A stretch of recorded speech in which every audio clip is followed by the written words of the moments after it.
Desjardins est fier de présenter Les Dérangeants, le podcast de la nouvelle génération d'entrepreneurs au Québec. Quand les entrepreneurs ont besoin de soutien, chez Desjardins, ils ne dérangent jamais. Visitez desjardins.com/entreprise. Noah Carlo, aujourd'hui, on reçoit Fabrice Ville. Qu'est-ce qui vous intéressait dans sa personnalité? Bien, Fabrice, c'est un entrepreneur que je connais depuis longue date. On s'est connus dans le réseau d'affaires des regroupements des jeunes chambres de commerce. Et, je me souviens quand j'avais rencontré Fabrice, il était juste au point de lancer pour 3 points.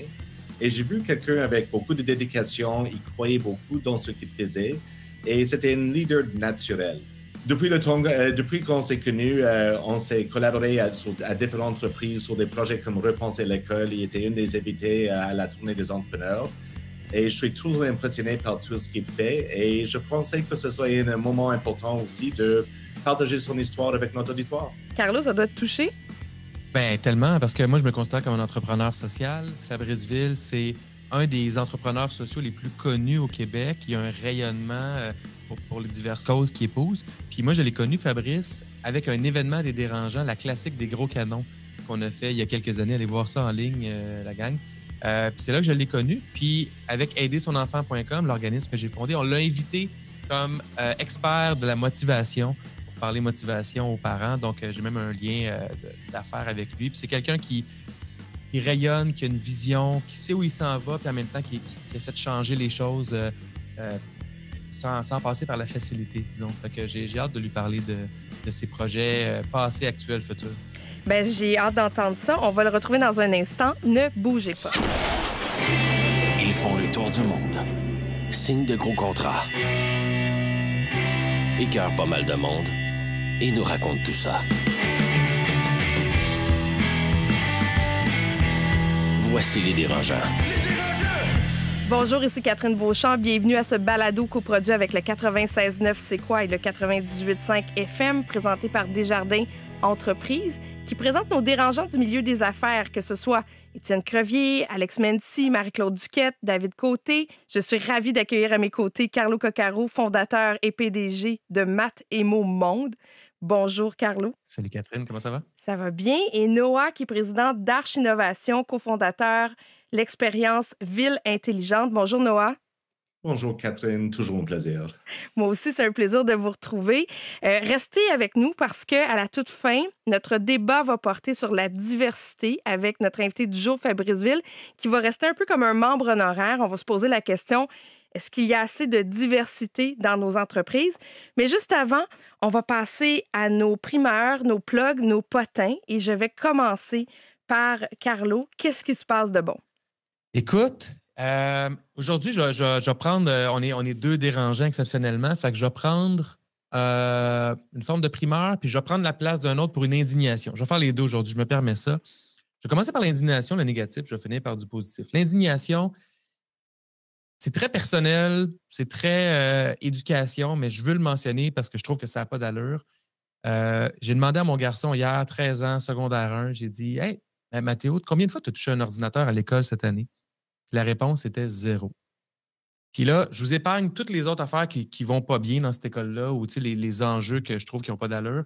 Puis ça me fâche. Ça me fâche parce que la motivation de nos jeunes, c'est pas juste le jeune doit l'avoir, sinon il y a un problème. Ça vient du milieu, ça vient de l'environnement, ça vient des relations humaines, ça vient aussi de la technologie puis des outils utilisés en classe.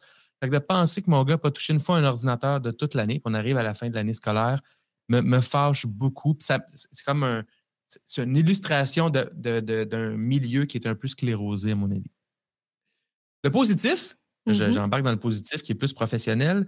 Quoique l'éducation, c'est professionnel pour moi, mais ça va faire 3 jours demain qu'on est dans un lac à l'épaule au bureau. J'ai fait venir 5-6 personnes de l'équipe, plus un animateur externe.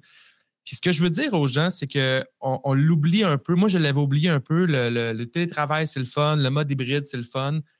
Mais il n'y a rien comme d'être avec les gens dans une même pièce et de brasser des idées. Sur Zoom ou sur Meet ou sur Teams, on se regarde. Tu sais, on parle, mais en se regardant. C'est pas de la com, ça. C'est dérangeant pour prendre le bon terme. Ben, vraiment. Alors que quand tu es dans une salle avec du monde, tu te regardes pas, tu regardes les autres, tu as le non-verbal, tu as les émotions, puis tu as des vrais brassages d'idées crues. Et juste le fait d'amener quelqu'un de l'extérieur en plus, ben, ça fait qu'on va vite dans du deep, puis dans du on va jouer là où ça fait mal de façon. Donc, je veux juste. Des fois, on est bien dans nos pantoufles, mais j'encourage les entrepreneurs qui nous écoutent à sortir de ces pantoufles-là, s'ils y sont encore, de faire des rencontres d'équipe. Peut-être pas tous les jours, le mode hybride, j'ai rien contre, mais il y a un effet wow à travailler avec du monde dans la vraie vie, puis être capable de les toucher, puis d'échanger, puis de les regarder pour vrai. Noah, de ton côté? Mais moi, j'ai un mot à dire sur tous les mentors dans le monde. Moi, je suis quelqu'un qui croit beaucoup dans le mentorat. Moi, je suis un mentor. J'ai 3 mentors qui m'entourent en ce moment. Et je dois dire que le début d'année n'était pas très facile pour Arch. Je pensais qu'on était en train de sortir de toute cette crise, les difficultés de développement d'affaires. Il y avait des bonnes raisons pour croire que les choses vont bien aller en début d'année. Mais c'était un peu plus long, un peu plus difficile que j'attendais, que je pensais. Et je me trouvais vraiment à un point très bas. Et c'était là où, au moment que j'ai vraiment fait appel à mes mentors et pour vraiment dire, j'ai des problèmes et voici qu'est-ce qui se passe dans ma vie. Et j'étais rappelé par une mentor que, garde, est-ce que ce sont des vrais problèmes ou est-ce que ce sont des problèmes des personnes privilégiées dans le monde? Il y avait vraiment raison et ça a vraiment mis tous mes problèmes en perspective. Il y avait un autre qui m'avait fait vraiment regarder dans le miroir et penser à mon ego et de réaliser que c'est pas quelque chose qui arrive à moi, mais je suis pas toute seule dans le monde. Il y a plusieurs entrepreneurs et plusieurs personnes qui vivent des moments très difficiles. Alors, je suis parmi les chanceux si je suis très honnête. Et j'ai un autre qui m'avait vraiment aidé à trouver une autre opportunité d'affaires, à trouver un nouveau client. Alors, c'était vraiment l'entraide et le soutien des amis, des personnes qui sont là juste pour m'aider. Ce ne sont pas des personnes que je paye. Je n'allais pas les nommer parce que je sais que ce sont des personnes qui ne veulent pas être nommées en ondes comme ça, mais juste un grand remerciement à ces personnes et à tous les mentors qui s'impliquent à travers le monde. Bien, excellent. On s'arrête un instant et au retour, Fabrice Ville. Le podcast de la nouvelle génération d'entrepreneurs au Québec. Les Dérangeants. Souvent défini comme un entrepreneur social, Fabrice Ville ne préfère ne pas avoir d'étiquette. Il porte pourtant de nombreux chapeaux, dont celui de chroniqueur, d'avocat, de consultant, de conférencier, de fondateur de l'organisme Pour 3 points et bientôt, peut-être, auteur. Et on accueille avec nous Fabrice Ville. Bonjour, Fabrice. Bonjour. En débutant l'entrevue, j'ai envie qu'on parle de l'organisme Pour 3 points parce que on vient d'apprendre que tu as quitté la direction générale de l'organisme et pourtant, tu t'es investi. Donc, Pour 3 points, c'est un organisme qui transforme les entraîneurs sportifs pour qu'ils deviennent en fait des coachs de vie. On transfère leur mandat pour qu'ils deviennent des influenceurs chez les jeunes sportifs. Dans le fond, vous créez des piliers. Et ça, c'était ton idée. Tu as décidé de prendre ce projet-là sous ton aile. Qu'est-ce qui a fait que tu as quitté un grand bureau d'avocat pour devenir un entrepreneur social? Bien, pour répondre à ta question, je dirais en deux moments dans le temps. Parce que Pour 3 points, c'est une organisation qui a vu le jour alors que je pratiquais encore le droit. Puis je ne pensais pas que ça allait devenir un emploi à temps plein pour 3 points. Donc, je parle de ça parce que la naissance de l'organisation est venue et a beaucoup été alimentée par mon parcours personnel. De par mon parcours personnel, je fais référence entre autres à mes origines, étant d'origine haïtienne, né à Montréal. J'ai grandi à Anjou, moi, dans l'est de Montréal, un environnement de classe moyenne. Puis, il y a différentes pochettes de pauvreté à Anjou, puis il y a différentes disparités socio-économiques dans Montréal. Puis moi, j'ai grandi en étant très curieux de ces dynamiques-là. Et donc, toute la question de l'égalité des chances, les enjeux de société depuis un jeune âge, autant par rapport à ce que mes parents me partageaient que par rapport à Haïti, que ce que je vivais au quotidien autour de moi, ça m'interpellait. Et j'en suis venu aussi à constater qu'un coach peut faire une différence énorme dans la vie de quelqu'un parce que moi-même, je suis devenu... j'ai fait du soccer quand j'étais jeune, dès l'âge de 5 ans, mais mon sport préféré, c'est vraiment le basketball. Je suis tombé amoureux du basketball à l'âge de 9 ans, je crois. Puis après, j'ai joué dans une équipe sportive. Puis mes coachs m'ont beaucoup aidé à m'affirmer, à me développer, vraiment au-delà de l'apprentissage du basketball en tant que tel. C'est vraiment le côté, les habiletés de vie, les life skills, comme on dit en bon français. Donc, dans ma vie, pour 3 points est venu, parce que j'étais impliqué bénévolement dans différents contextes, et c'est venu comme une forme de projet qui intégrait un ensemble de choses qui m'interpellaient, donc au croisement des inégalités sociales et ma compréhension du rôle du coach. Parce que, bon, non seulement même j'ai eu des entraîneurs qui m'ont, moi, beaucoup soutenu, mais j'ai coaché pendant une dizaine d'années. Donc ça, c'est vraiment la création pour 3 points. Maintenant, ce que tu as nommé dans ton questionnement ou par la suite, c'est aussi l'aspect de mon choix de quitter la pratique du droit. C'était audacieux. J'imagine. Je dirais que c'est un choix qui a été beaucoup motivé par mes valeurs personnelles, me rendre compte que c'était pas tout à fait cohérent pour moi de rester avocat pratiquant alors que je me levais le matin et c'est pas ce qui me motivait tout à fait. Il y avait vraiment, en fait, quand j'ai créé pour 3 points, j'avais aucune intention de m'y mettre à temps plein, mais je constatais que c'est ça ma passion tous les jours quand je me levais. Donc, vraiment, la passion entrepreneuriale, je la vivais quand pour 3 points, je passais du temps le soir, les week-ends. Et je me souviens même, il y avait des journées où je quittais le bureau où je travaillais d'avocat dans le centre-ville de Montréal, puis j'allais dans le quartier Saint-Michel pour une rencontre avec des directions d'école, puis je revenais pour travailler. Tu sais, c'était capoté, mais j'adorais ça. Et j'ai littéralement eu une crise personnelle parce que je n'arrivais pas à faire le lien entre ce qui était pour moi ma carrière et ma passion. Puis à l'époque, l'entrepreneuriat social, c'est un terme qui était très peu connu. Ça existait, mais ce n'était pas connu du tout, du tout. On parle de l'époque de 2011-2012. C'était pas mainstream comme ça l'est aujourd'hui. Maintenant, on entend parler beaucoup de ça. On en parle dans les universités, dans l'espace public. Il y a des projets qui soutiennent les entrepreneurs sociaux. Moi, à l'époque, pour moi, comme c'est le bénévolat, quand on voulait faire quelque chose de positif dans la société, là, il n'y avait pas grand-chose. Donc, je n'arrivais pas à me projeter dans ce projet-là. Mais en rencontrant des gens qui sont des entrepreneurs sociaux, en français, en anglais, on dit on audite un cours. J'ai participé à un cours, la prof d'entrepreneuriat social à l'Université McGill, du premier cours de l'Université McGill en 2012, m'a invité. Là, j'écoutais ce qu'elle disait. Puis je me disais, non, je me reconnaissais dans cette idée-là de l'entrepreneuriat social. Donc, c'est un peu ce qui m'a mené à faire le saut, à légitimer mon choix en me disant, d'une part, oui, la cause, mais après ça, c'était, hey, je me lance à temps plein parce que je me vois comme un entrepreneur. Pour 3 points, il y a plus de 10 ans maintenant, donc vous êtes dans de nombreuses écoles, vous aidez des milliers de jeunes à chaque année. En termes de développement de l'organisme, si tu avais à pointer la meilleure ou les meilleures décisions que tu as prises au fil des 10 dernières années, mettons une décision, là, celle que tu dis, celle-là, si je ne l'avais pas prise, on ne serait pas où on est aujourd'hui. Que ce soit au début, au milieu ou la semaine dernière, là, quelle est la meilleure décision que tu as prise? Méchante question, ça. Au-delà du choix de me consacrer à temps plein pour 3 points, je pense que je ne vais pas référer à une décision en particulier, mais je pense que les meilleurs moves ont été les embauches clés. Il y a des embauches qui ont été critiques. Il y a des embauches qui ont été critiques dans le parcours de l'organisation. Quand je pense au premier employé, ça a été critique parce que ça peut libérer beaucoup de temps pour moi de faire du développement alors qu'il y avait un travail à faire sur le terrain. L'autre move qui est dans la même catégorie, ça a été l'embauche d'une directrice des opérations. Ma collègue Laurence, qui est aujourd'hui en congé de maternité, ça fait 6 ans qu'il est chez pour 3 points.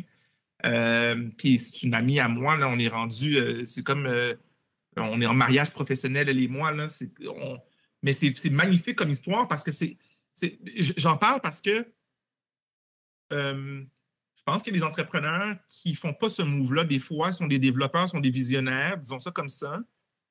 Et je pense qu'il y a peut-être des lacunes en termes de gestion, mais ils se croient des gestionnaires où ils veulent garder le contrôle, ils ne veulent pas s'entourer.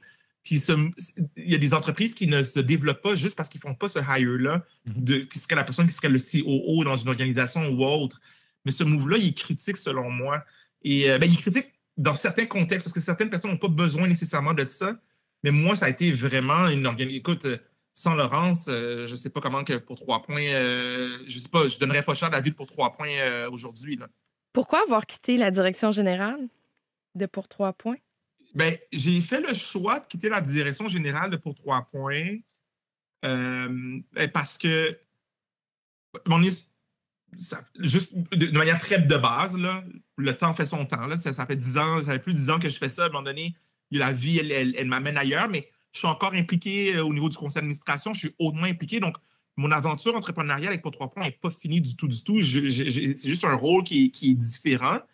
Puis justement, la gestion au quotidien, ça ne m'interpellait plus. Puis c'est pas là que ma force non plus principale se situe. Je suis capable de gérer, mais c'est pas là où c'est ça, ma force se situe. Et je pense que pour avoir plus d'impact, de prendre une certaine distance, je pense que c'est pertinent. Puis quand on pense à certains entrepreneurs sociaux, un exemple classique qui me vient, Pierre Lavoie. Pierre Lavoie, il n'est pas directeur général du Grand Défi Pierre Lavoie. Il est le visage, puis il fait beaucoup de développement, mais il n'est pas au day-to-day dans la gestion des opérations. Donc, c'est un peu une partie de ça qui, pour moi, a été justifie le choix. Et l'autre partie, c'est que j'ai d'autres intérêts. Je commande dans l'actualité. Je suis curieux de plein de choses. Donc, ça venait un peu difficile de dire, je m'implique dans la gestion. C'est drôle parce que Noah, je me souviens, on a déjà eu des conversations sur ce sujet-là. Puis tu m'as même déjà dit à un moment donné quelque chose comme, je pense que même mot à mot, tu m'as dit, Fabrice, you're too big for Montreal, là, comme sors de Pour 3 points parce que là, tu limites ton propre potentiel. Fait que je me souviens de cette conversation-là il y a quelques années. Mais ben oui, et je suis absolument d'accord. Je suis toujours d'accord avec ça, Fabrice. Tu es quelqu'un qui rayonne au-delà de l'organisation. Et oui, tu es une porte-parole pour 3 points, mais tu représentes beaucoup plus pour bien plus de personnes que sûrement que tu ne connais même pas. Alors, tu es une porte-parole et tu as démontré comment vraiment devenir entrepreneur social à Montréal. Et tu as un message à partager non seulement avec des Montréalais ou des Québécois, mais avec le monde. Alors, je suis toujours d'accord. Je pense toujours que tu devrais penser à ton profil à l'international et au plaisir d'avoir une autre discussion là-dessus parce que j'avais trouvé un autre modèle qui va peut-être aller bien pour toi. Est-ce que la politique, ça pourrait t'intéresser? J'essaie de voir ton après. Tu sais, je me dis, c'est tellement important ce que tu as fait, puis tu as une présence médiatique qui est forte. On t'a entendu souvent sur les ondes du 98.5, puis je sais pas, je me disais, ça va être quoi l'après? Comment tu vas continuer à porter des messages? Moi, c'est une évidence que la politique, c'est non. C'est que la politique opère à un rythme et à un format qui, pour moi, ne me convient pas parce que j'ai besoin de réfléchir, j'ai besoin de mûrir mes décisions. Puis l'autre chose, c'est que je suis un peu... j'ai besoin de me sentir cohérent tout le temps. Quand je ne me sens pas cohérent, je ne suis pas bien dans mon corps. Puis la politique, c'est un espace où, indépendamment des bonnes intentions des gens, il y a toujours un moment où l'incohérence peut être trop grande par rapport à ses valeurs personnelles pour plein de raisons. La ligne de parti, le fait de devoir répondre à des sondages pour pouvoir se faire réélire. La structure, elle n'est pas faite pour plein de personnes qui aimeraient contribuer. Moi, j'adore la chose politique, mais je ne pense pas que je serais un bon politicien. Non, je ne pense pas que je survivrais bien longtemps en politique. Carlo? On en a parlé tout à l'heure. Noah te l'a mentionné il y a quelques années à quel point tu as ce potentiel-là de rayonnement puis tu as une belle notoriété. Quand on parle d'aidersonenfant.com à l'interne, on nomme le défi et l'opportunité d'augmenter notre notoriété via moi.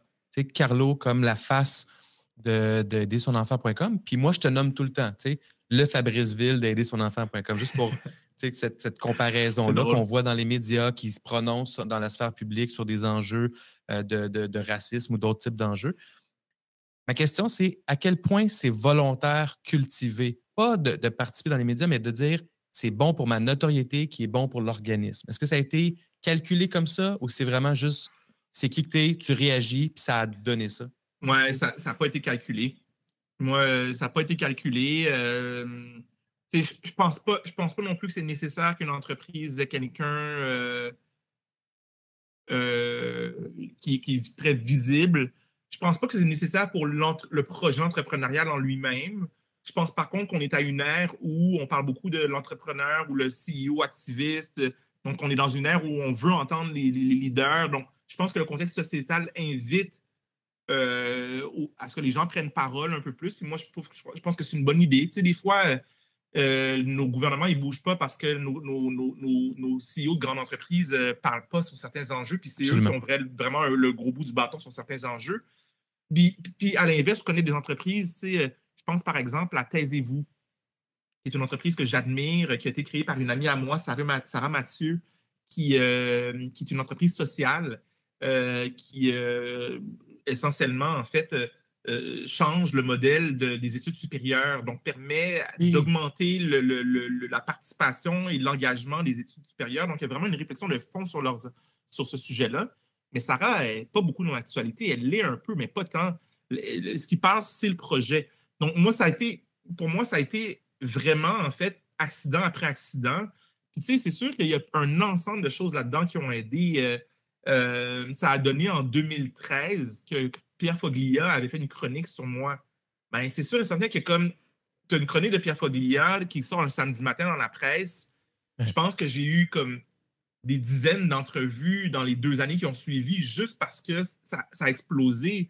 Puis après ça, les réseaux sociaux ont fait en sorte qu'il y avait beaucoup de débats dans l'actualité qui m'intéressaient. Donc, ça a été plein d'accidents. Moi, j'ai jamais cherché à devenir chroniqueur. J'ai jamais cherché une gig. On m'a toujours approché. Puis après ça fait boule de neige. Donc, pour 3 points en tant que tel, si je fais le lien avec aidersonenfant.com, c'est sûr que ça devient maintenant partie intégrante de qu'est-ce qu'on fait. Mais c'était plus par accident, je dirais, que par choix délibéré de chercher la notoriété. Et Fabrice, on t'a vu aussi récemment prendre position contre le racisme. Tu es à l'origine du documentaire Briser le code. Cette notion-là de racisme, de diversité, d'acceptation, etc., est-ce que c'est juste la continuité logique de Pour 3 points ou c'est juste une autre mission, un autre combat qui t'amène ailleurs? C'est la continuité logique.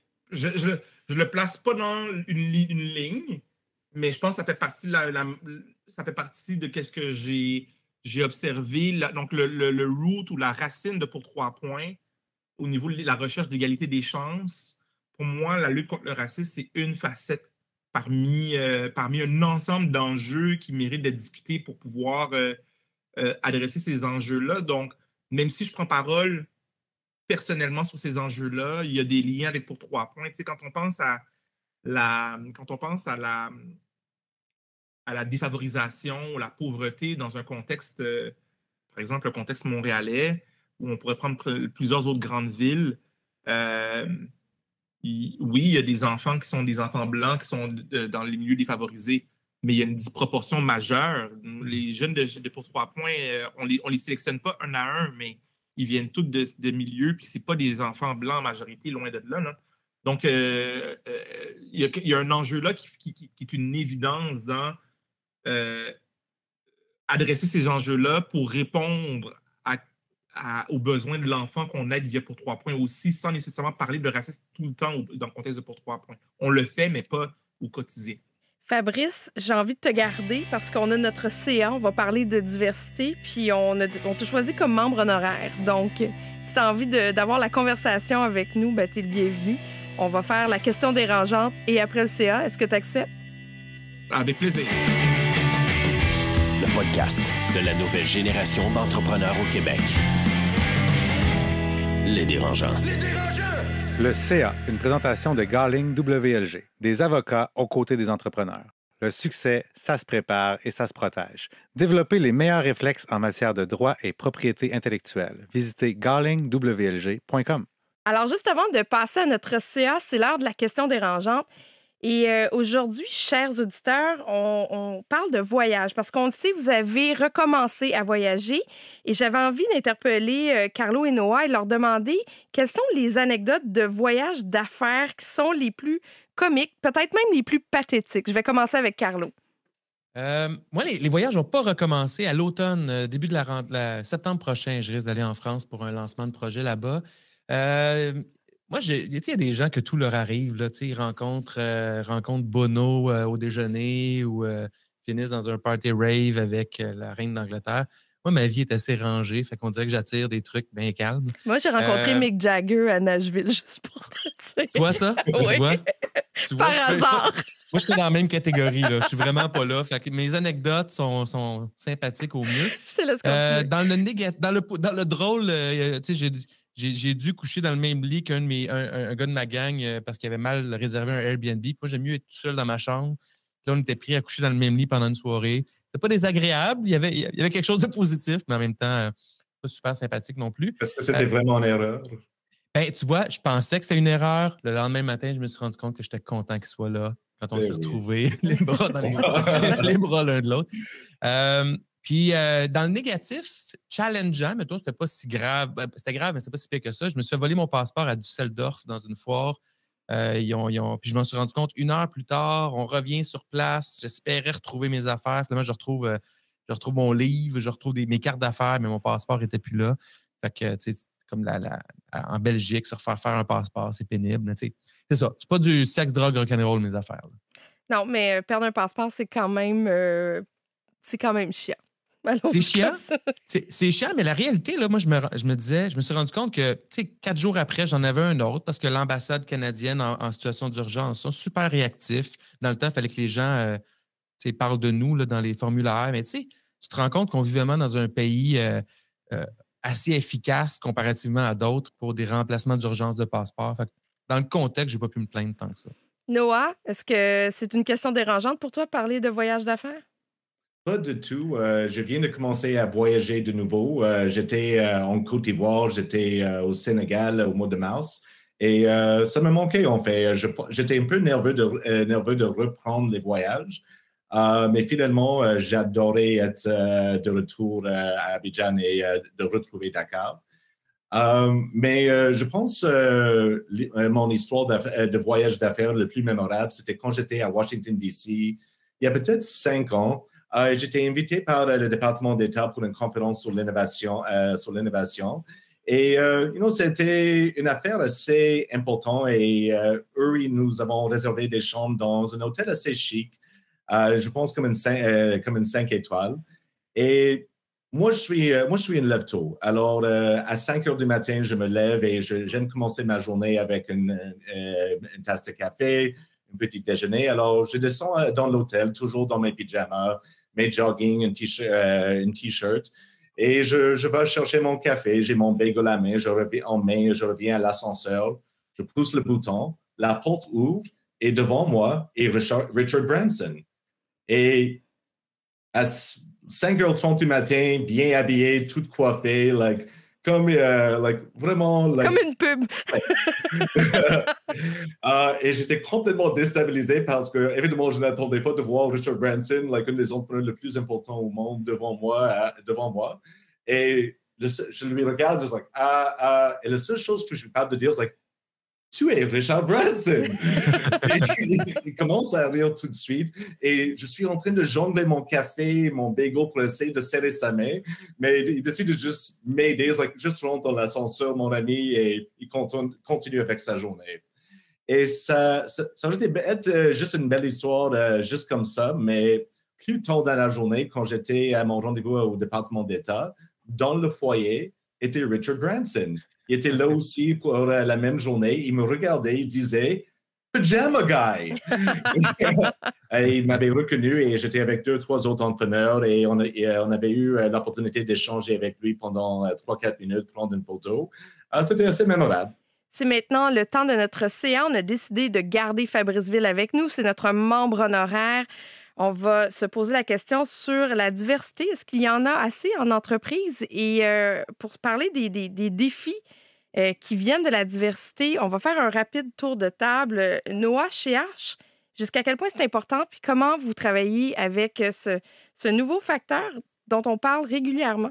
Pour nous, moi, depuis le début, j'avais toujours dit que c'est essentiel chez Arche d'avoir une diversité d'idées, une diversité d'expertise, de spécialisation, et avec ça, ça demande une diversité de personnages autour de la table.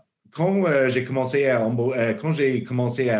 pensé à cette question de ça va être quoi la culture d'entreprise chez Arch. C'était après avoir embauché ma troisième employée.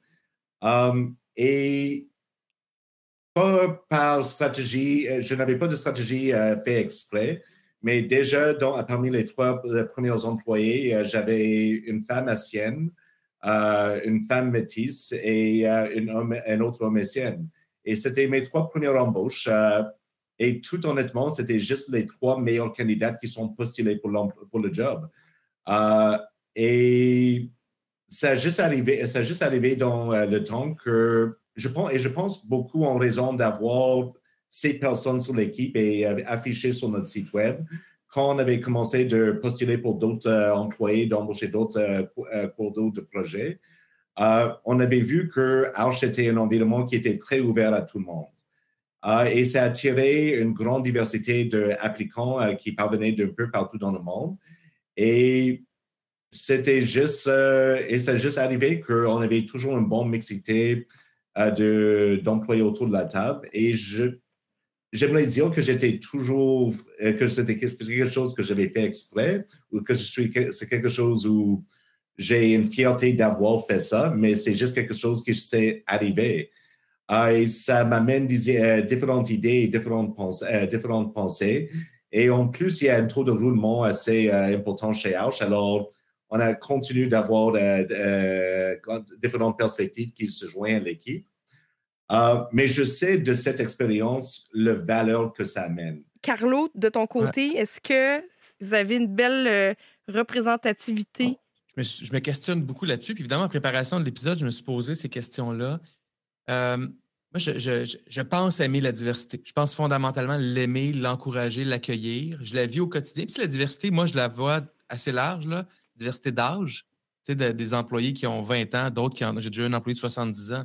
C'est deux réalités, deux mondes. C'est de la diversité de sexe, de race, d'origine, immigrants, non-immigrants, d'expérience de vie aussi. Tu sais, parce quand je réfléchis à ça, c'est que, tu sais, c'est ça, j'imagine, Fabrice pourra me dire si j'ai rapport ou pas, mais, tu sais, parmi dans les notions de racisme systémique, c'est que l'homme blanc embauche des hommes blancs. Il y a comme on embauche, on travaille avec des gens qu'on connaît comme nous autres. Comme il y a un instinct qui fait qu'on choisit souvent un effet miroir. Probablement. Puis même chose, d'ailleurs, moi, je crois énormément à la mixité sociale, mais on est en train de la perdre en partie au Québec parce que si tu as de l'argent et que tu es blanc, mais ça se peut que tu es dans une école privée, mais tu vas côtoyer des gens comme toi, moins de diversité. Fait il y a comme cette mixité sociale-là, on peut la perdre au fil. Puis après ça, en entreprise, ben qui tu connais? Tu connais, dans mon cas à moi, mettons, l'homme blanc comme moi qui était allé dans la même école. Fait que tu tiens en tout cas.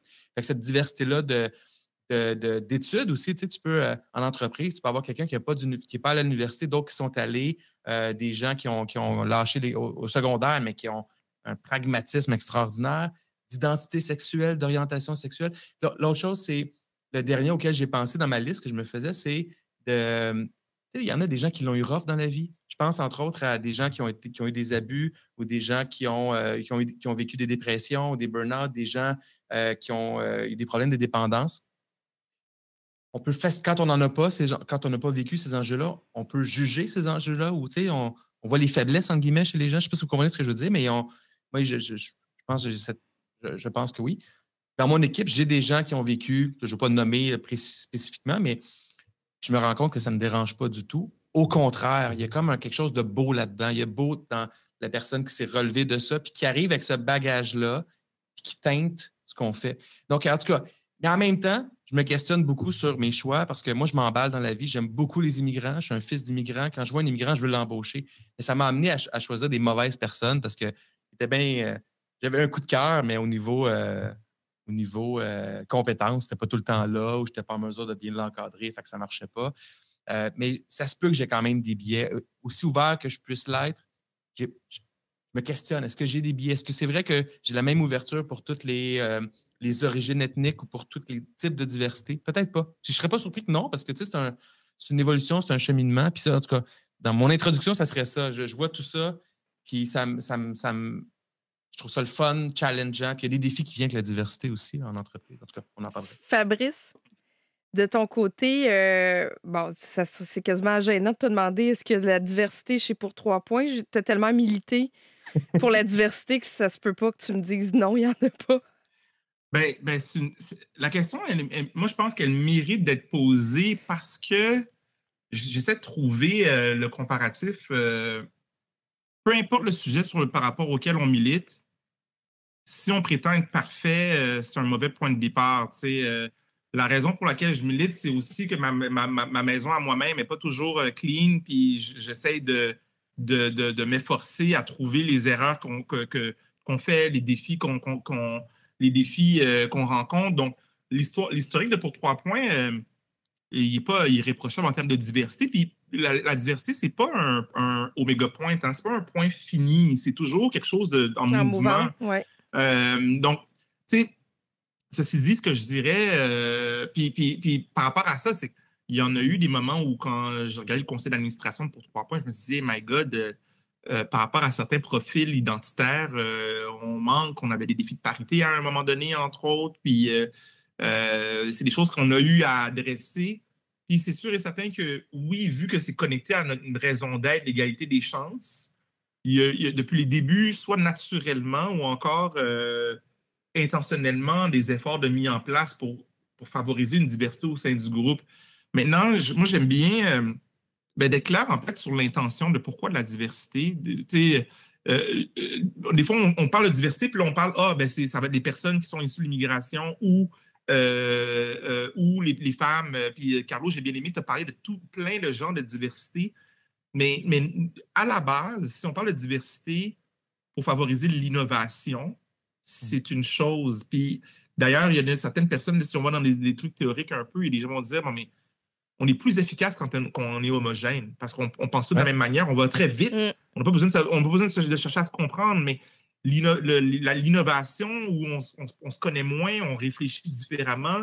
Puis nous, chez Pour 3 points, par rapport à ça, je dirais qu'il y a vraiment un effort de mis, si on prend au plan identitaire, il y a un effort de mis qui est au niveau ethnoculturel.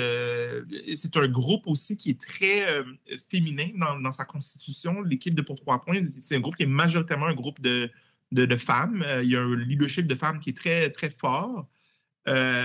Puis pour ce que j'en sais au niveau des identités de genre et des orientations sexuelles, il y a une certaine diversité à ce niveau-là. Des personnes issues de l'immigration.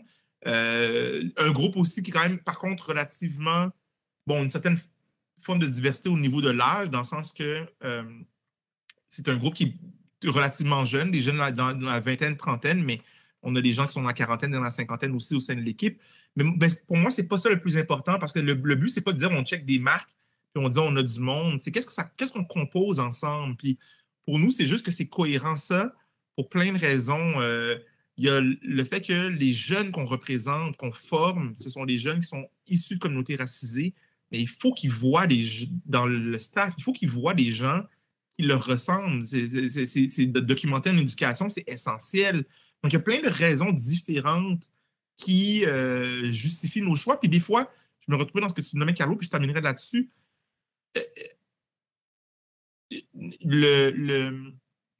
L'importance d'asseoir nos recrutements sur des compétences techniques spécifiques pour un job. Mais oui, il y a des fois, on fait le choix de dire on va aller recruter telle personne par rapport à son profil identitaire parce qu'elle amène autre chose. Mais ce ne sera jamais au détriment de dire si la job, c'est de faire des réseaux sociaux, il faut que tu sois capable de faire des tweets. Sinon, ça ne fonctionne pas.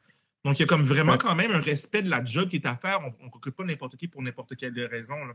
Est-ce que ça veut dire, Fabrice, que sans dire que tu es contre, tu n'es pas nécessairement un partisan de la discrimination positive?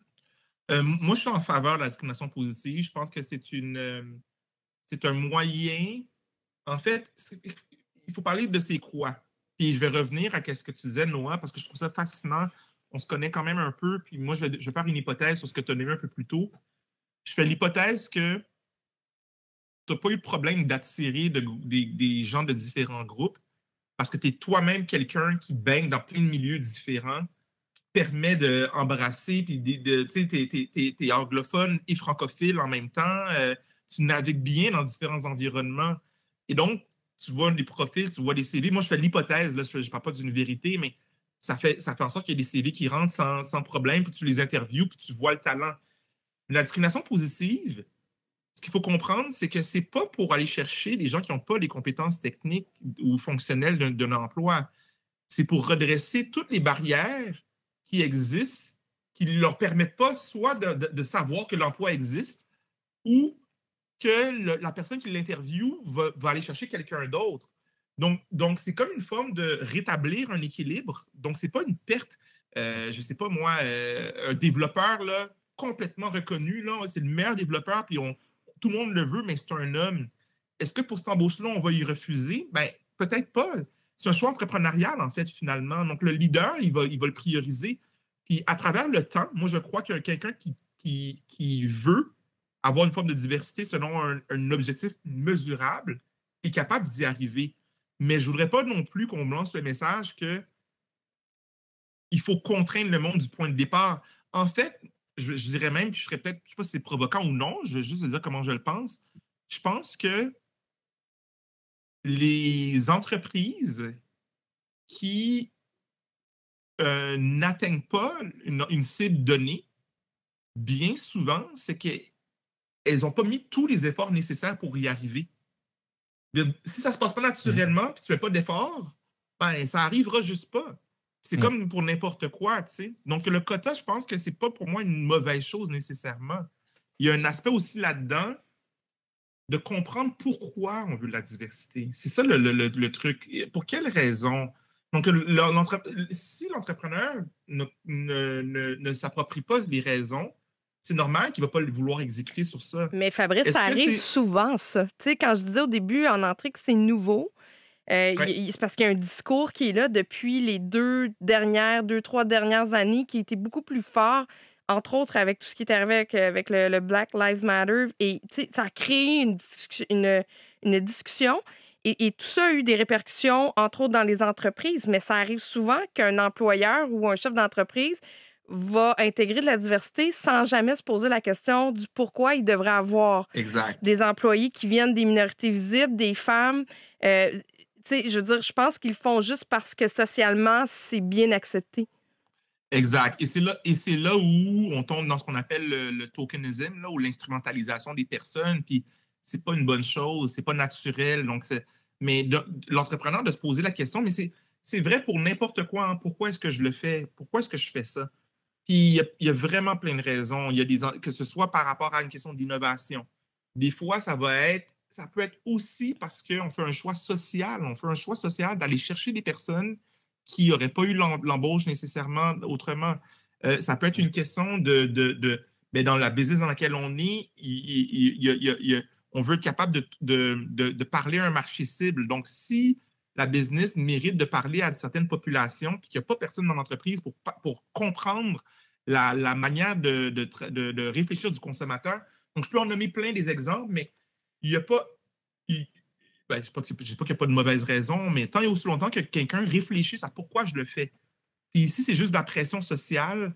C'est un point de départ, mais c'est sûr que il y a un avantage à y réfléchir un peu plus. Avez-vous un exemple d'intégration ou d'inclusion de la différence dans vos organisations qui a été vraiment plus difficile ou qui a été un challenge auquel vous ne vous attendiez pas? Moi, j'ai déjà eu une collègue qui n'est plus chez nous, mais qui a fait quelques temps chez nous et qui avait un syndrome Asperger. Et je dois dire que ça a été tout un apprentissage de dealer avec l'interaction au travail avec elle, parce que c'était des codes d'interaction avec lesquels je n'étais pas habitué. Entre autres, on communique beaucoup entre humains. Là. Ça peut bien arriver qu'on communique sans utiliser la voix. Le visage va avoir des expressions, on ne va pas se parler.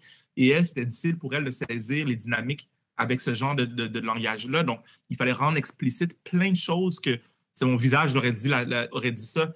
Et moi, je pense qu'on n'a pas fait un très bon travail d'être pleinement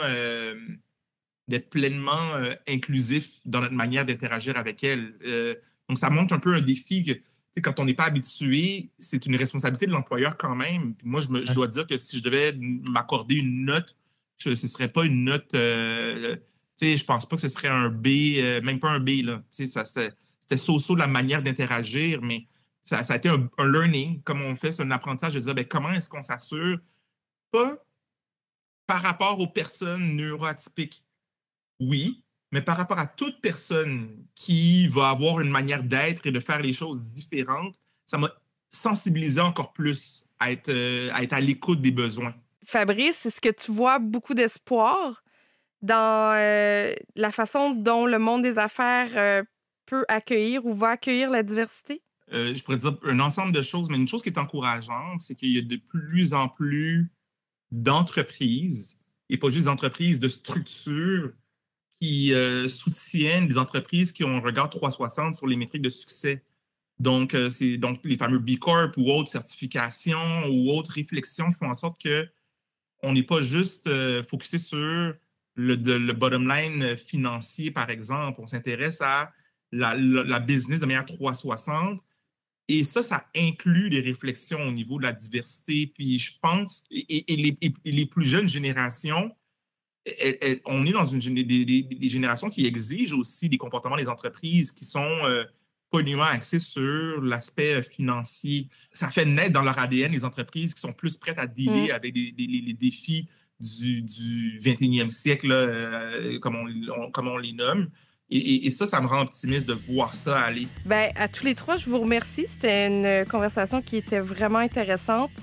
Fabrice Ville, on te souhaite bonne chance pour la continuité des choses. Merci, salut. Noah Redler, Carlo Coccaro, merci d'avoir fait partie de cet épisode des Dérangeants. C'était Catherine Beauchamp et je vous dis à bientôt pour un prochain épisode des Dérangeants. Bye, Catherine. Le podcast de la nouvelle génération d'entrepreneurs au Québec. Les Dérangeants. Les Dérangeants!